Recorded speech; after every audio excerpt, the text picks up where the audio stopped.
I'm thrilled to introduce our special guest today. I want to welcome Edgar Veras. Please join me on stage. I've known him since 2014. As I said, his name is Edgar Veras. He's from the country of Brazil. In Brazil, the sign of Brazil should be produced with your palm facing the side, not out.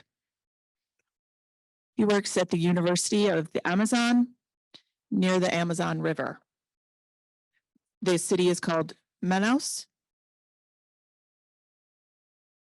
He teaches there. He knows many different languages. He knows Portuguese. He grew up in Brazil, so of course he knows Portuguese. He also speaks Spanish and English. Add to that, he knows Brazilian Sign Language called Libras. We sign ASL. This is how you sign Libras. He also has facility with International Signs. This evening and all day tomorrow, he'll be providing a workshop with teaching International Signs. He also knows ASL. In 2014,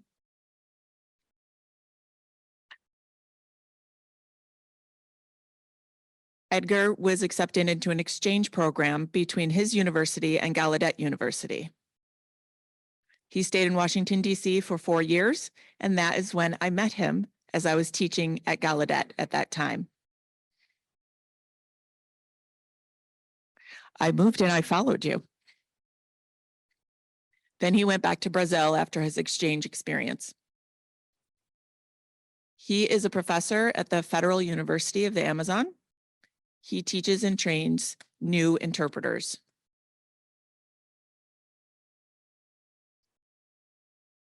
He has entered his PhD program studies. He contacted me last year asking to come here to Rochester from October to March to work on his dissertation studies and collection of data. He's studying translation and interpreting. Translation is the interpreting of frozen text, written text to sign.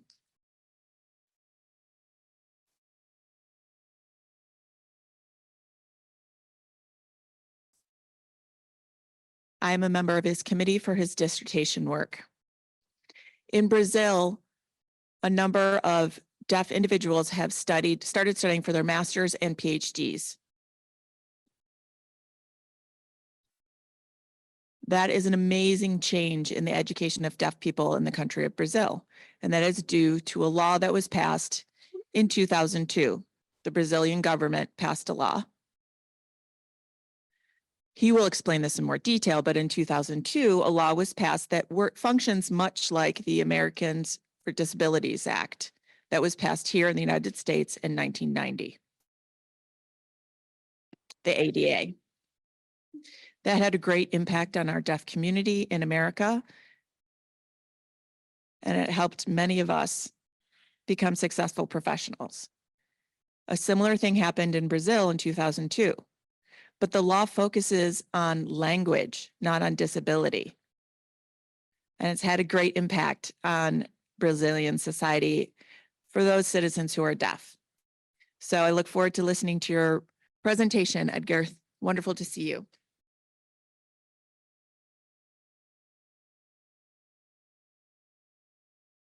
I'm going to begin with an overview about Brazil. Some of you may not be very familiar with Brazil, so I'll talk a little bit about that.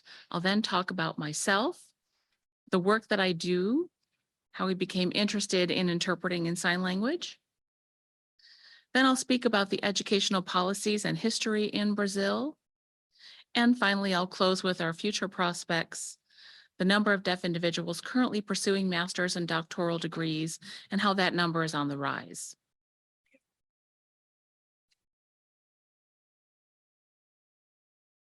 Let me tell you a little bit about who I am. This is the proper production of my name sign. It's right on the forehead. It's a small movement.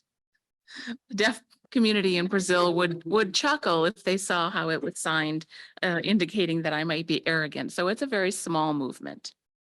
I am from a place in the center of Brazil, Goiânia.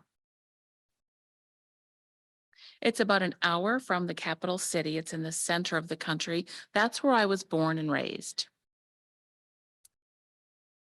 My father had a prior marriage and 2 children from that marriage prior to divorcing. He then married my mother. And so in my family, I was raised with my 2 older step siblings. I have a half brother and a half sister. My brother's deaf, and that is the son from my father's first marriage. Now, at the time that he was born in the 80s, sign language was not permitted to be used to teach or communicate with deaf people. But I recall when I was about 5 or 6, I wanted to communicate with my brother. I tried to figure out ways to gesture with him, communicate in some sort of sign language, but I was chastised for doing so. Sign language wasn't permitted to be used. But I was only 5 or 6 at the time, and I tried a number of different ways to communicate with my brother. But after getting in trouble, I kind of gave up and went along and played with my childhood friends. But that left my brother very isolated, and that was sad for me to see. Then around 14 or 15 years old, my parents divorced. And I moved with my mom to a different city. We moved to the southern area of Brazil. My father stayed where we were, and my brother and sister stayed with him. It just so happened, going to a Baptist church one day, I saw sign language up at the front of the church, and I thought it was beautiful. But to me, it looked like a performance, some kind of dance, some sort of theater. And after the sermon was done, I asked the interpreter if I could do that same type of thing. But the interpreter explained to me that it wasn't dance and it wasn't performance. It was sign language, and it was interpreting.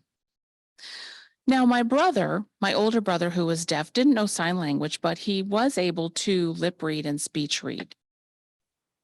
I learned at the time, because I thought all deaf people were like my brother, but I learned from that interpreter that only a very small percentage of deaf people were speech readers, that the majority of the deaf community used sign language. And so it was that moment that I gave up my hopes and dreams of becoming a lawyer, and I changed those to becoming an interpreter and working with the deaf community. Around the age of 18, I got my first real job, my first official paying job in an elementary school as an interpreter. I earned $60 a month, which was a very good paying job at the time, being that age. I decided then that I didn't want other deaf children to have the same experiences that my brother did of being isolated and not having access to sign language. And so I worked over a number of years to learn sign language and become fluent. I then taught at a school for the deaf, and then I became an interpreter at the university. In 2016, I became a professor, and I'm now teaching interpreters at the college level, hearing people becoming interpreters. So that's a little bit about me. Now I'd like to share some information with you about Brazil in a fun way. So I'd like to get to know what you know about Brazil by asking you a few questions. If you could, enter this QR code. So here are the answers to each of the questions.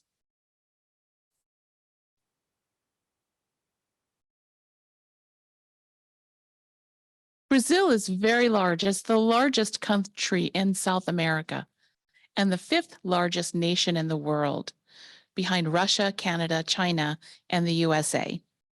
Brazil would be 5th in that list. The capital is not Rio de Janeiro, even though it's a very famous city with a very famous statue. The capital of Brazil is Brasilia. And that's located in the center of the country. That's where I was born and raised, in that area. Rio is down on the coast. The largest city is São Paulo. But the capital is Brasilia, and it's much like Washington, D.C., in that it was created simply for its political centrality in the country. The two areas that we don't, that Brazil doesn't share a border with are Ecuador and Chile.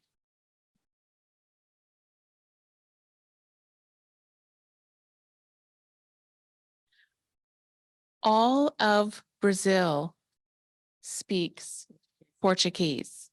Some areas do speak Spanish, but Portuguese is the official language of Brazil.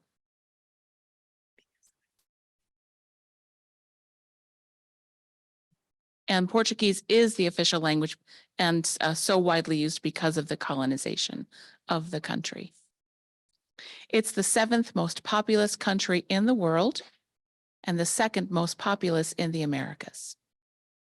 Again, you'll see on the list there.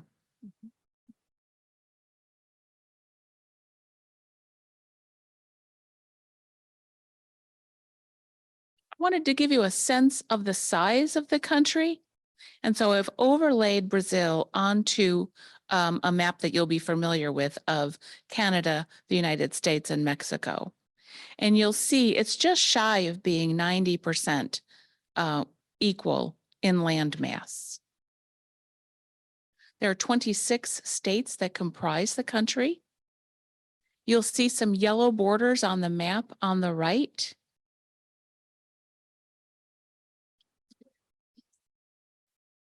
The square in the center is the capital. That's where I was born. And that's where many people, many deaf people are currently studying for their masters and PhDs. That location would be in the southern part of the country. And then where I'm currently living and teaching is in the Amazon, which is the upper left area of the country. That's where I'm currently living. Now I put names of countries overlaid the top of the map of Brazil because I wanted to give you a sense of the size of each state within the country and what it would be equivalent to land mass, be it Mongolia, Venezuela, Spain, countries that you are familiar with size-wise. I wanted to give you that analogy.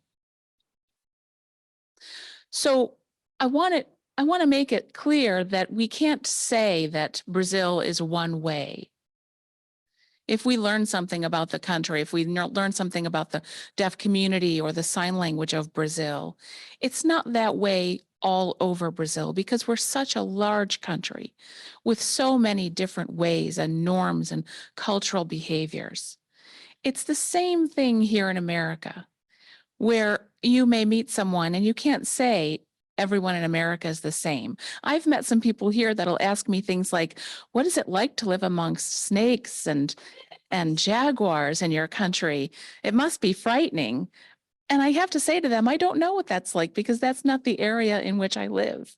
They may have seen something on television or in the movies that will show a small indigenous area whose lifestyle does look like that, but that's not where 60% of Brazilians who are deaf live. They live in large populated cities, metropolitan areas. So again, we can say the same thing about the United States. Not everyone is the same. Not all deaf community members are the same. And that's true for the deaf community in Brazil. The southern area of the states is very metropolitan, where people are studying for degrees, master's and doctoral studies. That would be like the RIT and the Gallaudet of the United States. There are more indigenous, less populated areas where there are no interpreters and they're very rural. And so it's very diverse in its community and its makeup.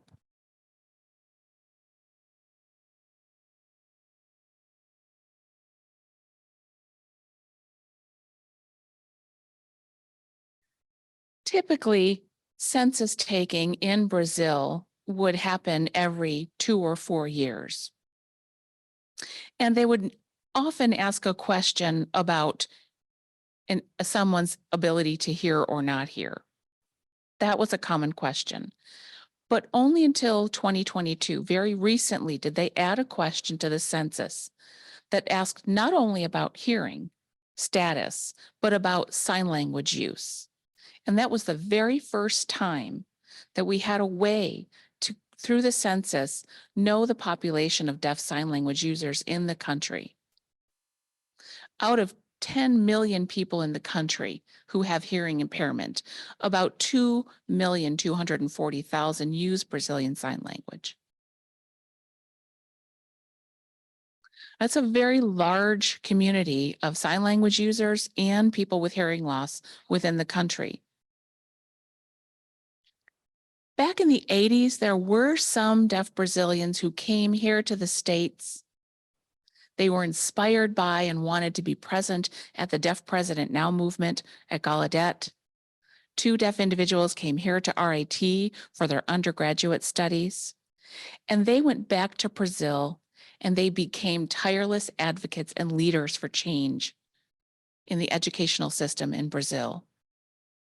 So we've got a very robust community always working toward change. In 2002, a law was passed, and the law recognized sign language and that deaf individuals had the right to Brazilian Sign Language.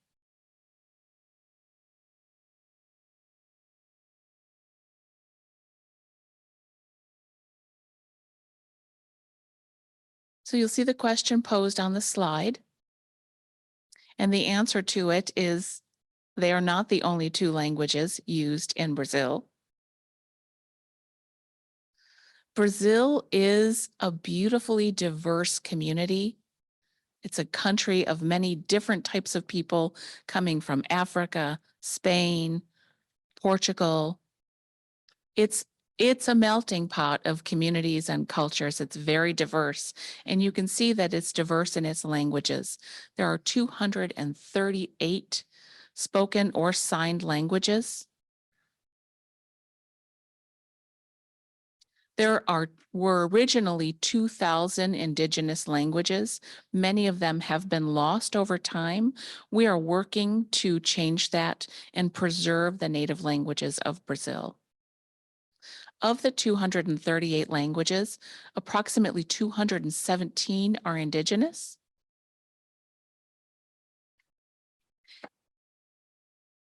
And there are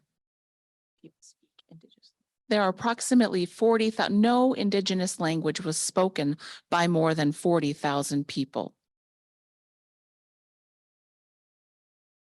The sign language that we use in Brazil, we call Libras, Libras, and we sign it the way we do so that it mimics the coast of the country.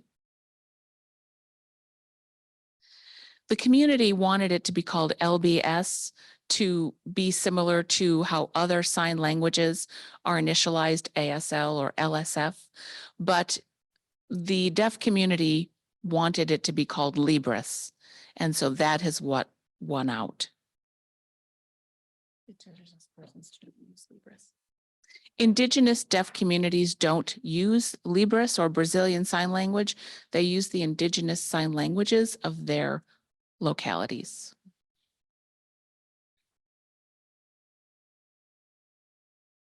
There's been research conducted that shows there are 23 deaf indigenous communities throughout Brazil. Some of them are very small in size. You'll see on the map that some of them consist of 10 deaf individuals within a community. Some may have 8, others 100 or 20. So they are small indigenous communities that have deaf individuals and their own signed languages, and there are efforts to preserve those signed languages. There are government budgets allotted for the work of preservation of those languages, videotaping the language in its native form so that it can be preserved. The woman you see on the slide here has been researching deaf indigenous communities for 30 years. She is Indigenous herself and a deaf woman.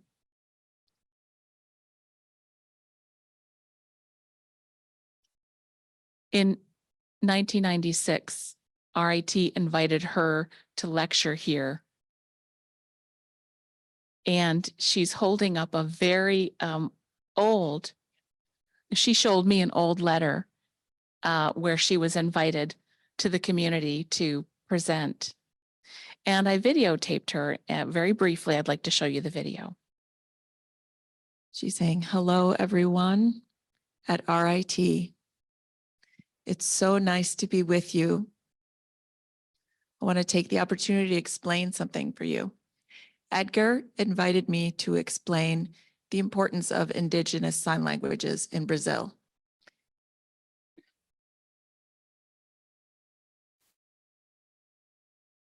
Indigenous people use this sign, who are deaf, use this sign to indicate Indigenous Brazil citizens.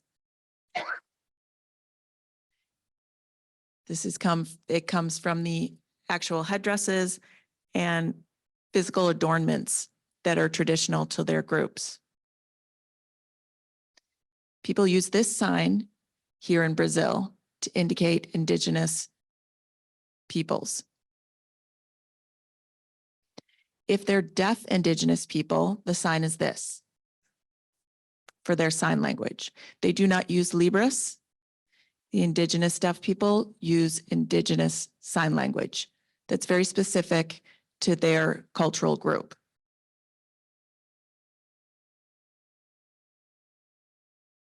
There are 23 different documented Indigenous groups who use sign language in Brazil.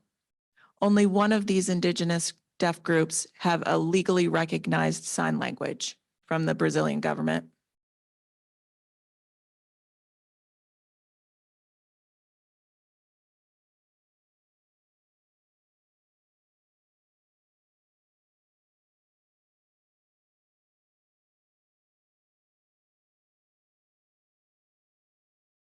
Historically, people from Indigenous areas have gone to the metropolitan cities for education, but they're working toward change now because they'd like to, again, preserve the native languages of the Indigenous communities.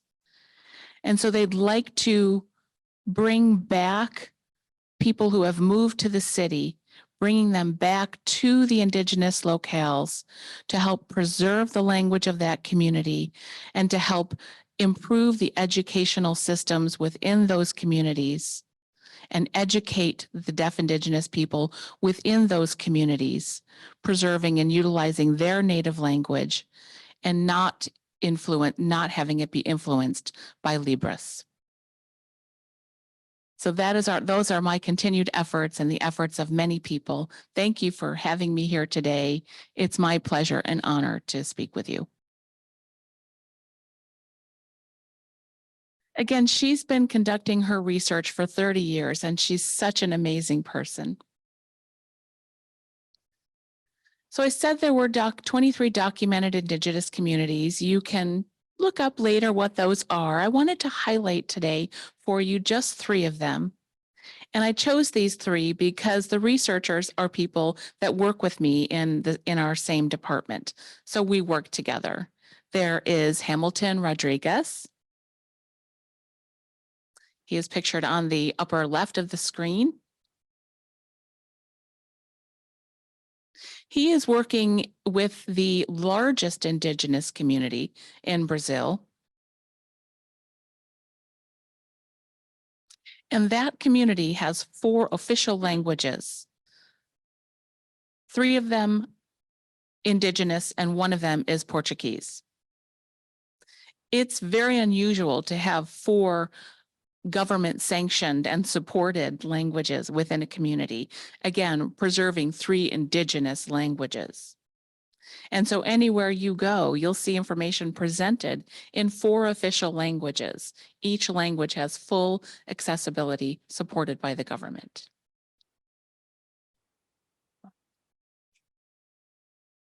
On the bottom middle of the screen, you'll see Marlon George. He's a deaf researcher, and he's researching in my hometown.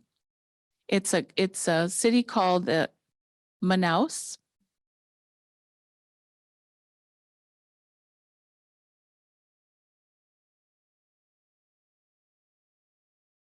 He works in a locale called Parentins, which is close to Manaus. From where he works to where I am, it's a 24-hour boat ride. We don't have paved roads in the Amazon area. We have waterways and we get around via boat. So he's 24 hours from me. He's researching a deaf indigenous group. This is the sign to represent that group. Satira is the indigenous community name. In that community, in order for young men to become men, there is a ritual where a glove is filled with ants, and the young boy has to wear the glove for a number of hours without crying or complaining. The ants will bite him. And if he can endure that experience, he can become a man. And again, that's one of their cultural beliefs. And the name sign for their community is representative of wearing that glove. Both of these previously named researchers are deaf. The third person, Gustavo Godoy, he is a hearing researcher. He's doing some very important work in Kaapor. He's conducting research on an emerging sign language. There was a researcher in 1966 who discovered 2,000 indigenous sign languages. He discovered a community rather than sign. And he discovered at that time a community where not everyone was deaf, but everyone signed, much like Martha's Vineyard here in the States. Now, currently in Martha's Vineyard, you won't find any deaf people or Martha's Vineyard Sign Language, but in this area, Kaapor, there are still deaf indigenous people using sign language, and members of the community still sign. Back in 1966, there was 60 hours of film that were recorded. And now Gustavo's work is to continue to preserve the signed languages of this area. I'm going to show you a very brief clip of some of that language. So the woman in the hammock is hearing, and again, everyone in this community, all 2,000 people in this community use sign language. And Gustavo is filming their interaction. The woman is hearing, and they're talking about indigenous birds in their area. And so they're explaining the signs used to represent those birds.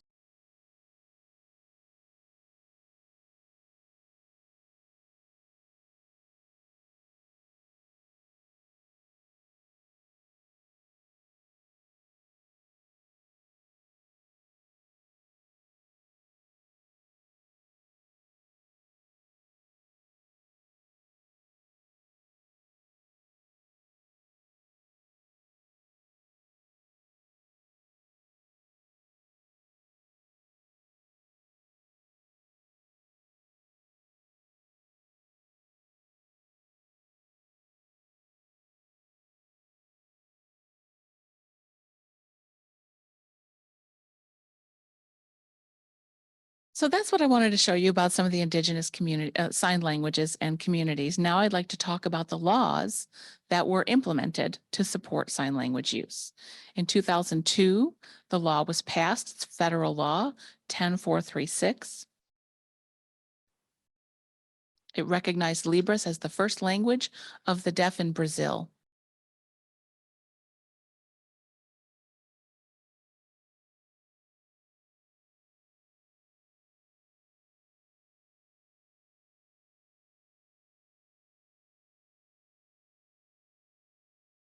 Here in America, you have the ADA that does focus on access, provides things like video phones and interpreters. In Brazil, the law focuses primarily on access in academia and university. So in 2002, this law was passed. The community was very excited for the passage of this law, but you can see that it's one simple page of text.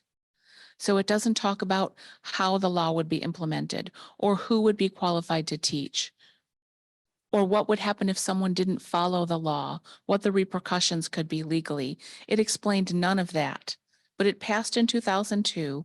And then in 2005,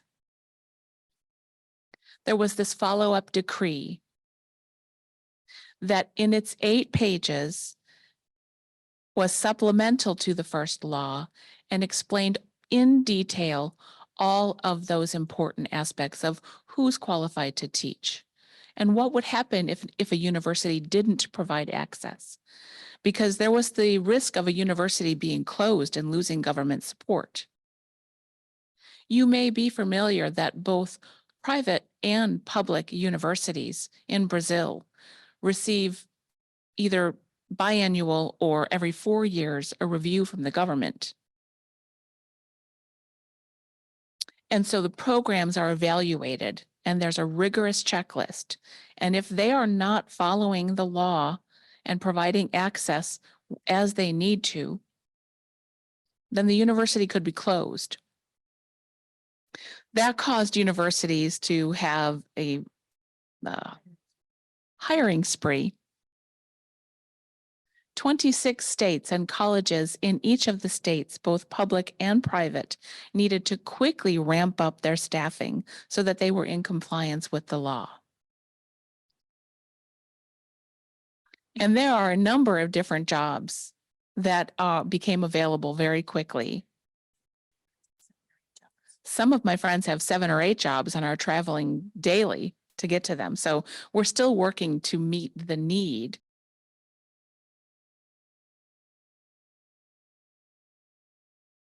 So in 2005, that decree was passed. And in 2006, you'll see the first undergraduate cohort of individuals studying to teach sign language. There were people for years prior to that teaching sign language. They had instructor level positions. The pay was very low. There were no standards or certifications. But upon 2005, with the passing of that decree and universities having to meet the letter of the law, that allowed for undergraduate classes to be provided in sign language. All of the materials were provided in sign language.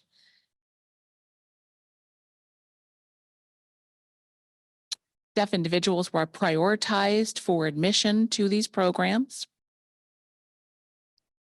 Again, colleges, public and private, would offer these programs, and there were entrance exams to get in.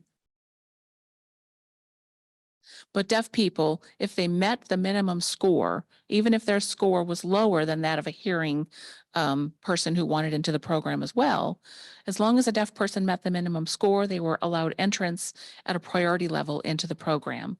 And again, these were undergraduate programs for deaf people to become sign language instructors. In Santa Catarina, an undergraduate program worked with each of the 15 states and the universities located in those states to conduct virtual training. The Letras Libres program was an online program initially. And so it was real time. It wasn't recorded material. The materials for the classroom, the videos and books and whatnot, were all provided on DVDs. But it was a virtual program that had 450 people in its first cohort.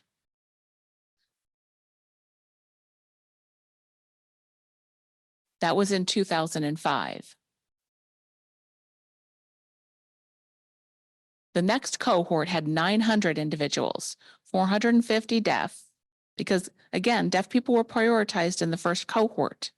But there was an outcry of hearing individuals who wanted to attain the same degree and be certified to teach. So in 2008, the second cohort had 900 people, half of whom taught interpreting, the other half of whom were trained to teach sign language. And that first half weren't teaching interpreting, they were learning to become interpreters. From 2010 on, the government funding became permanent and the program ran a cohort annually. Initially, the first cohort was taught virtually, and all of the 15 states connected to the training virtually. But after 2010, with permanent funding, each university in each state locale provided free education locally at their university. It was no longer virtual, so people could attend the university to obtain their degree.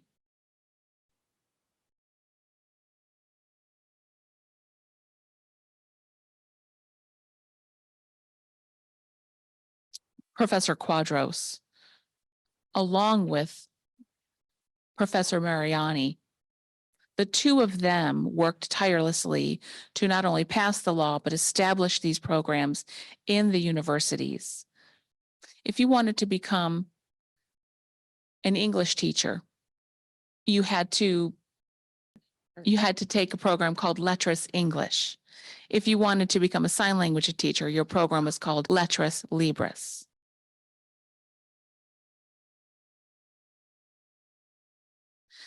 With the advancement and accessibility to undergraduate training programs, you have a number of deaf individuals in different majors obtaining their degrees. You can see on the chart here how the numbers exponentially rise over the years.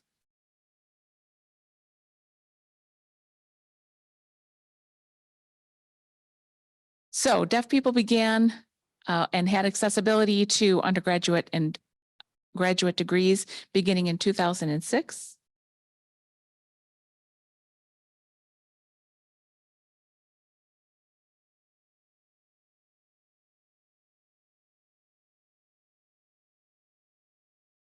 And in 2008, there was an uproar within the community because the Ministry of Education wanted to push for traditional inclusive classrooms, but the deaf community wanted to push for bilingual educational experiences where deaf people would be together in their educational experiences.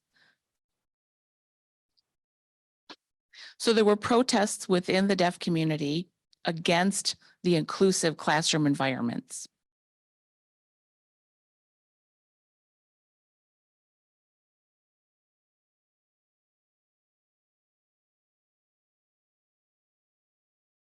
Because of the fact that deaf people were becoming educated and achieving master's and PhD degrees, they now had the power and position to fight against the law of inclusion that the Ministry of Education had traditionally pushed for.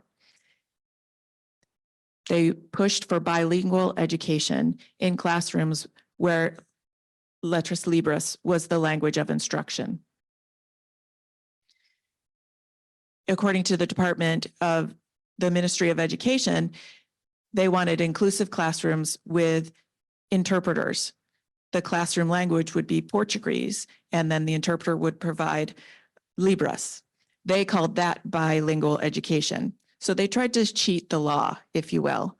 That wasn't what the deaf community had in mind. So they protested and marched and fought in the Capitol, marched in the Capitol streets until the government listened to what they wanted and what they needed for their educational success. There was an association for the education of deafness. It's called FENEIS, FENEIS, and a leader for education, a deaf person themselves, who having attained a PhD, went to several government meetings in the Senate and the House of Representatives and explained the inclusion policy was wrong for deaf individuals in Brazil and that the bilingual approach to education was the right way to go.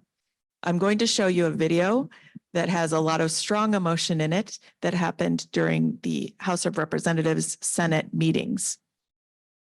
You don't need to know the language to understand what's going on. You can hear the woman's voice and she's speaking about inclusion. She's saying it's beautiful. It gives deaf people rights and equal access to education.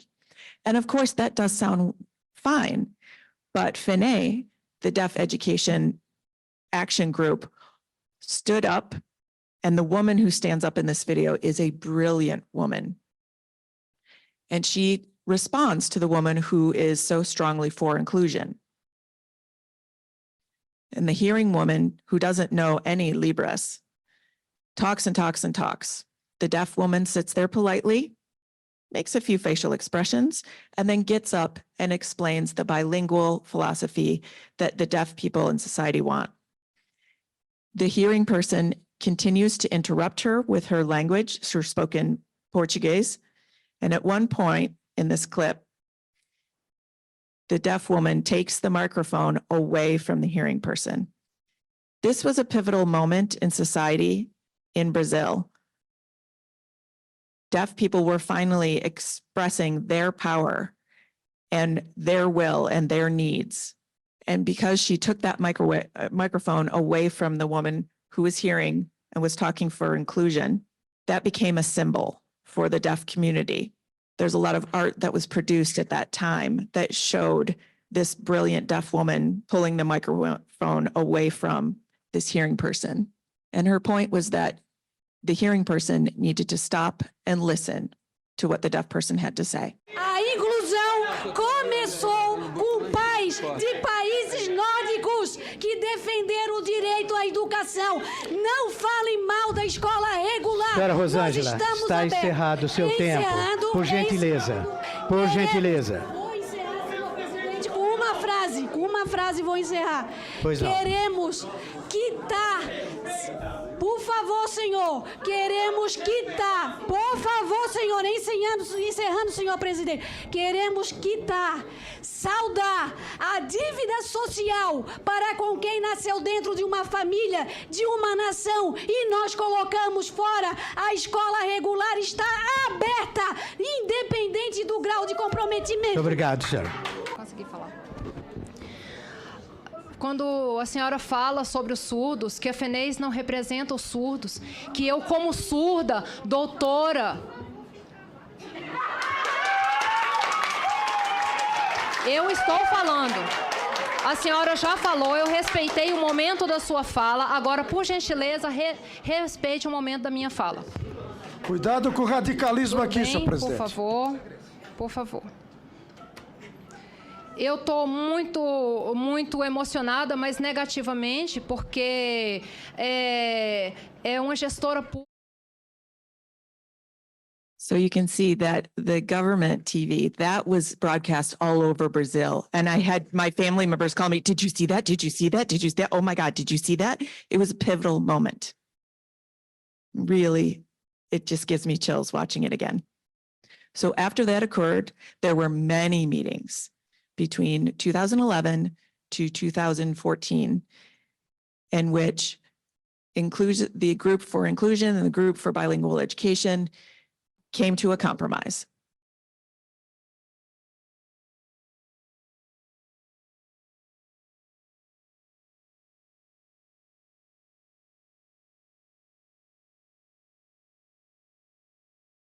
Bilingual education is signed like this in Brazilian Sign Language, in Libras. So it was the government approved bilingual education as well as inclusion, because we had to make some compromises and discussions. So there is the inclusion approach to education. And if the parents see that as most fitting their child, they can send them there. But the government now funds bilingual education schools all over the country of Brazil. There are many bilingual education programs for deaf students in Brazil now because of this. All the teachers use Libras. Everyone in the school uses Libras. All of the books have been translated into Libras.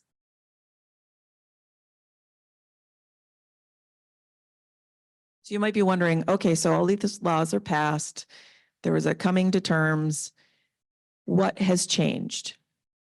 Many deaf individuals couldn't get into master's and PhD degrees, even though they wrote beautifully, they read Portuguese beautifully, but the law was needed to change the situation for these brilliant deaf people. They had to be allowed to use their own language in their studies. This is just one example. This is a friend of mine who is deaf. It's their sign name. She is a brilliant woman. She has 2 undergraduate degrees.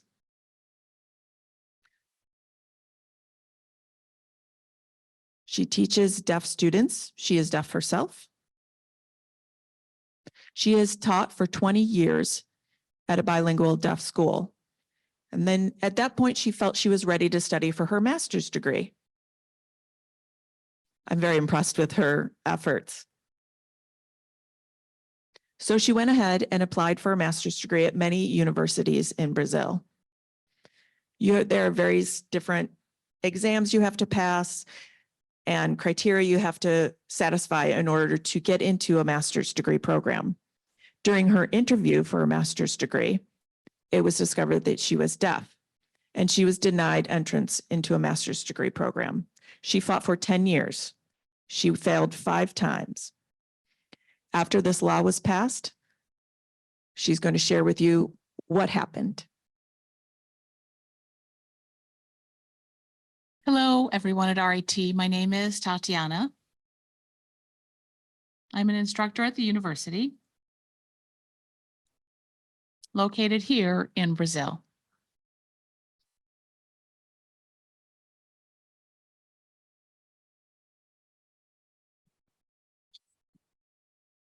I want to share with you my experience at university. I failed 5 times to be admitted into university programs.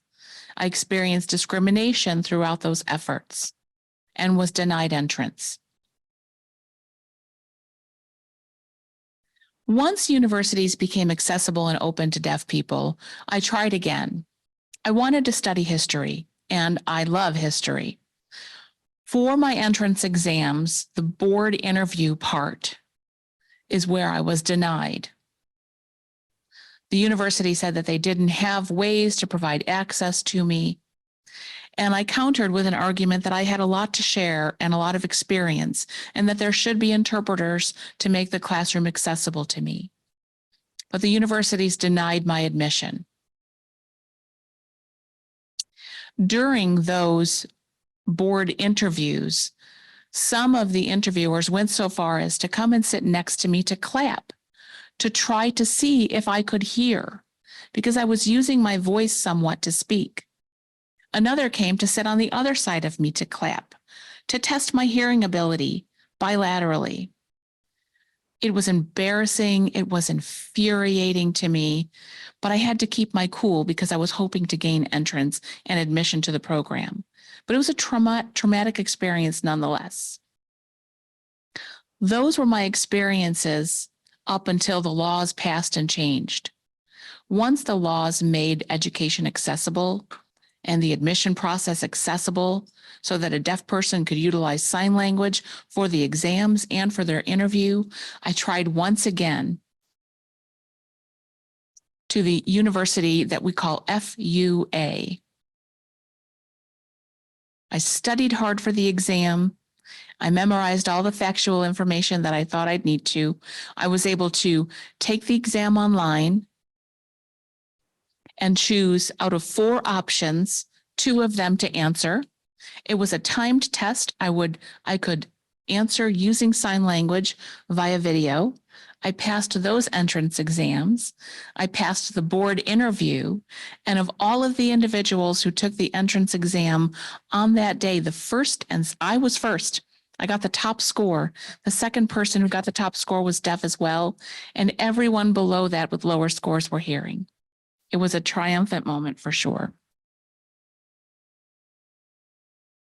When she got into her master's degree program, the test, 80 people took that test, 80 hearing people.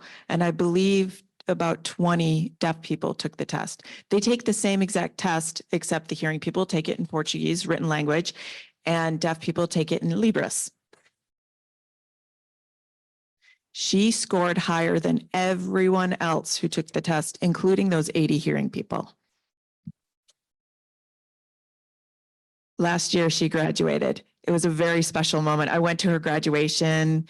I watched the ceremony.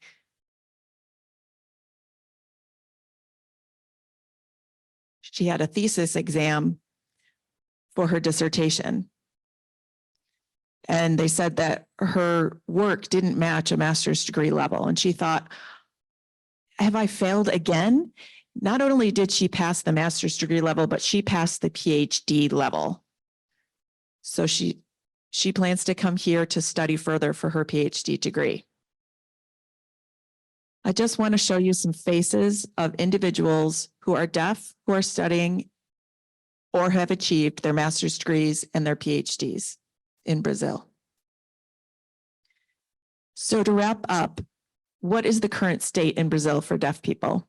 We have almost 5,000 interpreters working in permanent positions in federal education institutions. These roles are not temporary, they are permanent positions for qualified interpreters. They want to be able to establish lives and homes, and they work in the community where they're well known. They work with individuals studying for their master's and PhD degrees.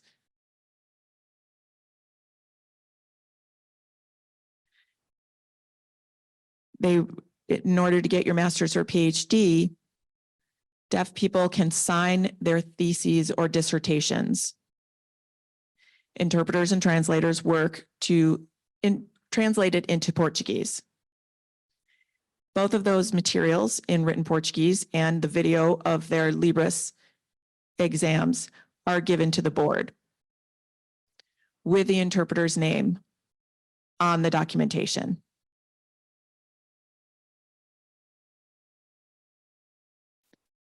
The deaf person is able to focus on their language and their knowledge and their experience and what they've learned and express it in Libras.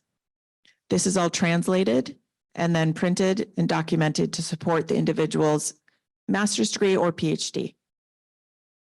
Around 450 deaf teachers and 600 bilingual teachers work at federal universities in Brazil. Around 3,000 qualified bilingual teachers work in primary and secondary educational settings.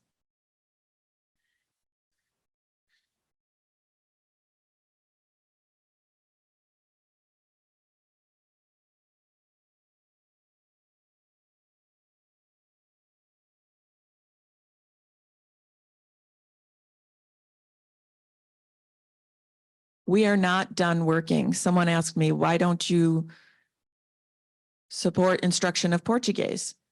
Yes, Portuguese is important and it is a language of Brazil, but it is not required for deaf people to learn Portuguese. Some of my colleagues in my college don't know English. They might not know Spanish. They know Portuguese, and they can be successful and have wonderful lives and get their college degrees. So why do we force deaf people to learn Portuguese? It should be an option. They should be able to learn and express themselves in their own language, Libras, so they can use other languages like I'm doing right now. Deaf people have the same rights as hearing people in Brazil, and that is how it should be. And they should be able to learn and work and use their language, Libras, successfully. That was a beautiful presentation, really extremely fascinating. We'd like to open it up for some Q&A now. So if anyone has any questions, please form a line over to your left on the ramp and feel free to come up on stage to ask your questions. Thank you for your presentation. This information is invaluable. I learned so much that helps us to understand the Brazilian educational system. I have several questions, but I'm just going to pick one that is about indigenous tribes that you've mentioned in Brazil using their own signed languages. Does the individuality of the sign languages influence their communication between each other? That's a very good question.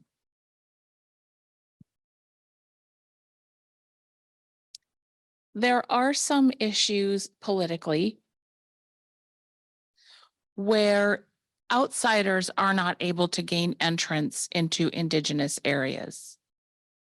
4 years ago, when that one researcher, Gustavo, was filming the Indigenous language of the community, it took 10 years prior to that for him to gain approval from the government. 10 years of efforts, filling out all of the necessary paperwork to get the government's approval. It gave him the right, and it gave the Indigenous community the ability to say yes or no. Gustavo needed to learn the Indigenous language of that particular community before they would allow him entrance into the community for his research. He needed to meet with the leader of that community to get that individual's permission and approval to work with the community.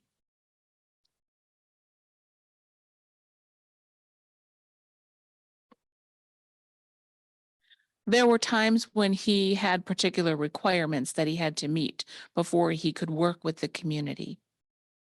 Again, he wanted to help preserve the sign language utilized by that community. And the leader said that if you marry my sister, you're allowed to come and study our community.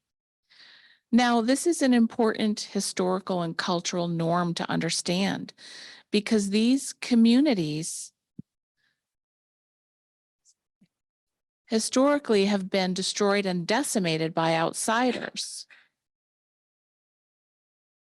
They were infected with unfamiliar diseases brought in by outsiders, and they would have a lot of loss and death within their community. So the law now said that if someone is requesting to work with an Indigenous community in whatever way, for research or for preservation of the language, or to establish a school, or something that that community doesn't want, the community has the ability to deny their access. So there are some Indigenous communities that are closer to metropolitan areas where those members of the community will interact with people who use other signed languages. Some members of Indigenous communities are moving out of their communities to other states and areas in Brazil. Again, there are 23 documented Indigenous communities. 22 of them have no legal support for their language. Only one of them had legal support for accessibility and preservation of their language. So these 22 communities don't have access. They don't have interpreters because individuals are not familiar with their signed languages. So some members from those communities are moving to metropolitan areas. And that's what that one slide talked about, where those Indigenous communities were losing members of their community who were moving away to have greater opportunity to language and access. But now this project is trying to reverse that. They're trying to bring those Indigenous community members back to their home communities to provide greater access, to provide language instruction in the Indigenous language, and to preserve the language of that community. All right. Hi there. Thank you for your presentation. It is fascinating, and I'm sure others agree with me. So speaking of Libras, historically, Laurent Clerc influenced ASL. Was there any influence from another international country on Libras, or was it strictly developed in Brazil? Can you just speak to that? That's a really good question. That's how I initially met Dr. Keith Cagle. I was at Gallaudet University. I was studying another major, but I happened to see an announcement for the history of ASL and its influence from French Sign Language, and I wondered the same thing. So I attended that presentation and I was absolutely riveted. I changed my major and I began working with Dr. Cagle for my research. So I've been working for 4 years to collect data and do some comparisons of French Sign Language, Libras, and ASL. So I hope to be able to come back and present in the future about my findings. But what I have found so far is that Libras doesn't appear to have any influence from French Sign Language. English and French share many common word origins and sign origins, but that is not true. For example, the sign for mother may be similar, or father may be similar. Maybe there are some small influences from those French signs to Libras.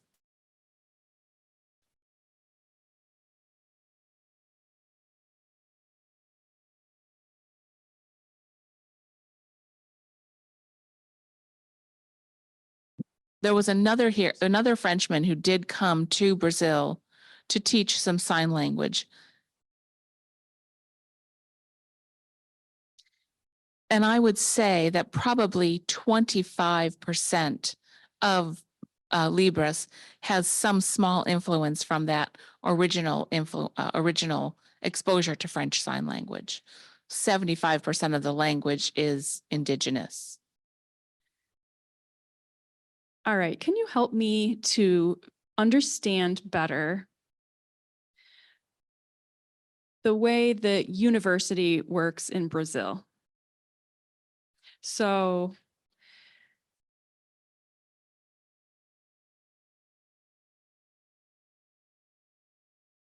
you mentioned traveling by boat. I have focused on studying indigenous languages. There are other people who are studying religions.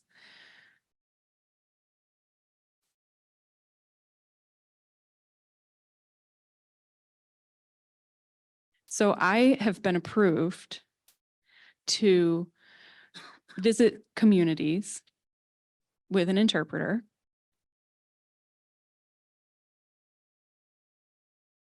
And I have been able to communicate with deaf people in these communities.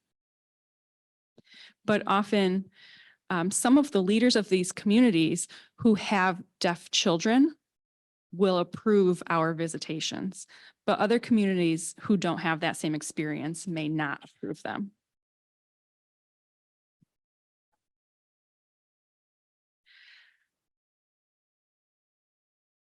There are some rituals that I have been invited to observe. And I've seen that deaf people are invited to dance and participate in some of the rituals, but in some, they are not invited. So could you help me to understand some of these cultural traditions and their ways? It's quite an amazing community and group of communities. Well, there's one positive thing about the story you just told.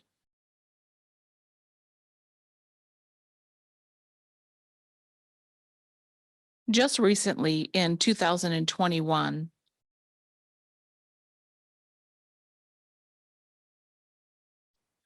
Brazilian Sign Language was put on equal footing and equal par with spoken Portuguese and indigenous languages. Prior to 2021, it was considered a language of special needs or disabilities, but it is now out of the disability category and on par with other languages. I don't have to explain to you that sign language has different rules than other languages.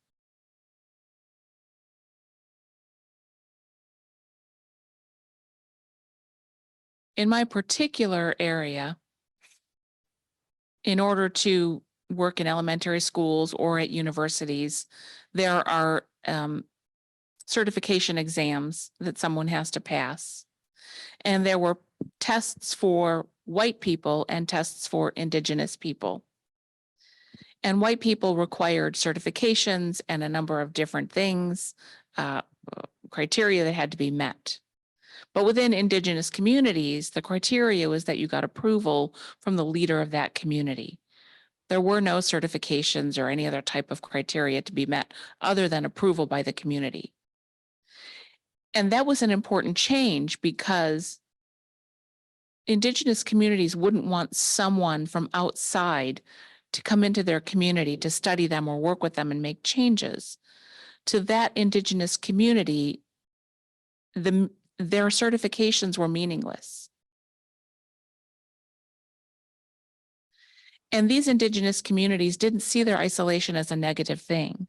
They saw it as a positive cultural value, that anyone working with their community or allowed into their community respected the community norms and had the approval of the leader.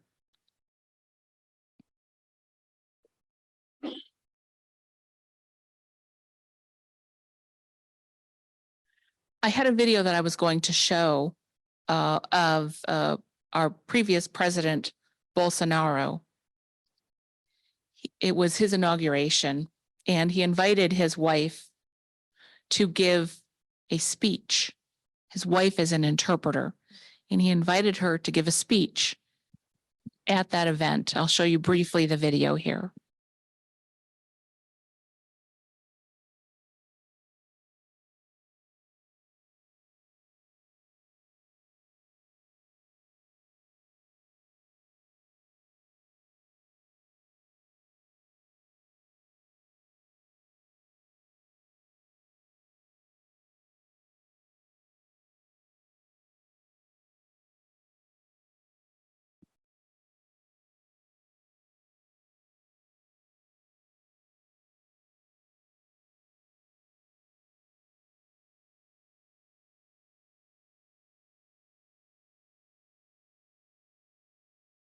That was a shock to see sign language from the First Lady. People were surprised, wondering, why is she signing? I got numerous phone calls from family and friends asking me if I'd seen it. And it was just another one of those turning points for the recognition of sign language. His wife is an interpreter, and she wanted to have representation of Brazilian Sign Language, and to have it at such a prestigious event as the inauguration of the president of the country. That alone, seeing that on the broadcast, caused an increase in the number of people who wanted to learn sign language and wanted to enter university programs to become interpreters. All right, wonderful presentation.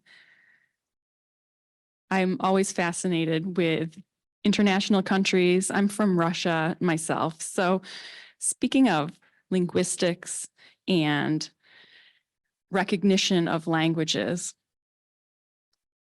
in Russia, I grew up with a communist government. And bilingual schools may not have existed, but now having interpreters in school, that had not been a thing yet. Quotas would become interpreters, but there were no interpreting programs.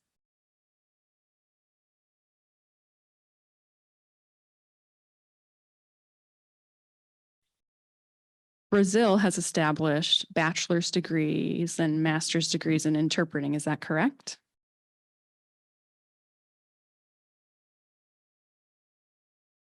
The program initially focused on deaf people being admitted into the program. The decree passed in 2005. In 2006, universities were open for individuals who wanted to teach sign language.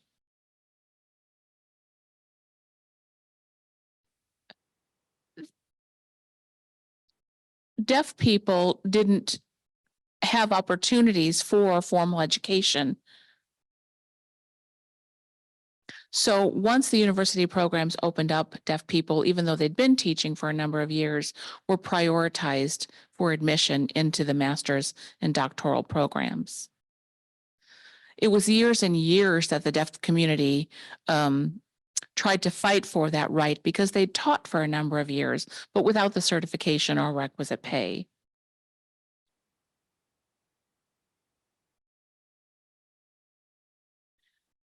If deaf people met even the minimum qualification and minimum score for the entrance exam, they were prioritized for admission into the program. But there were hearing peers and their hearing counterparts that scored higher who were not admitted into the program, and there was an outrage from them. So it was the second cohort that was larger, 900 entrants, 450 were to teach sign language, 450 were to learn interpreting. And it was in 2010 when government funding became permanent and public and private universities in each state in the country of Brazil had programs for Letras Libras and interpreting. Some universities didn't offer both. Some offered only one. And if someone wanted to become an interpreter, they could graduate from the program. And then with some additional training for approximately a year, they could gain certification to become interpreters. All right, thank you so much. We've been talking about communication access in Brazil. We're wondering about the ADA here in America. Does Brazil have something similar to the Americans with Disabilities Act?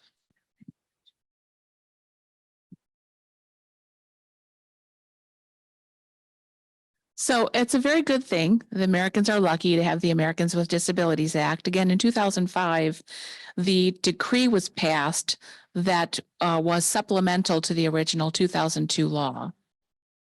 That required accessibility in both public and private entities, hospitals, accessible phone services.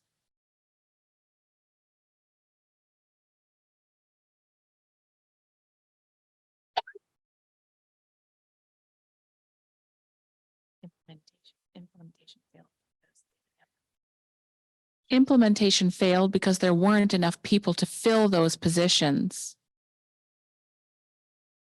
In 2006, one of the largest banks in Brazil that employed a number of people looked at the law and complied with the law, began to hire people in positions to provide accessibility. But again, there weren't enough trained or qualified people to fill those positions. One of my friends had 4 or 5 jobs as an interpreter. Many people who worked as interpreters couldn't keep up with the demand that was happening once that decree passed in 2006. So the law passed, but it was a supply and demand problem. There weren't qualified applicants out there. So when the undergraduate program was first established in 2006,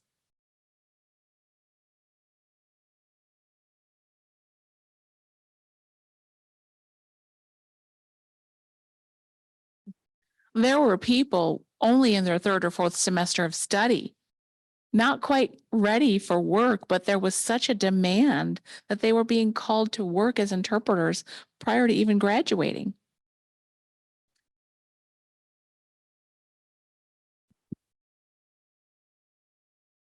One senator signed into law,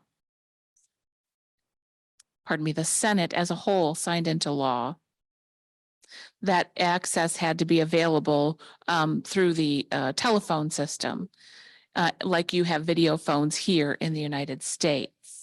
I'm actually jealous of the communication access that Brazil provides. All right, this is a good time to wrap up our presentation. Thank you so much. I've seen a lot of comments in the chat on Zoom about public education and access and how it has impacted people's thinking. So thank you for this fantastic information. We really are very grateful for you. Thank you so much for coming today and for your participation.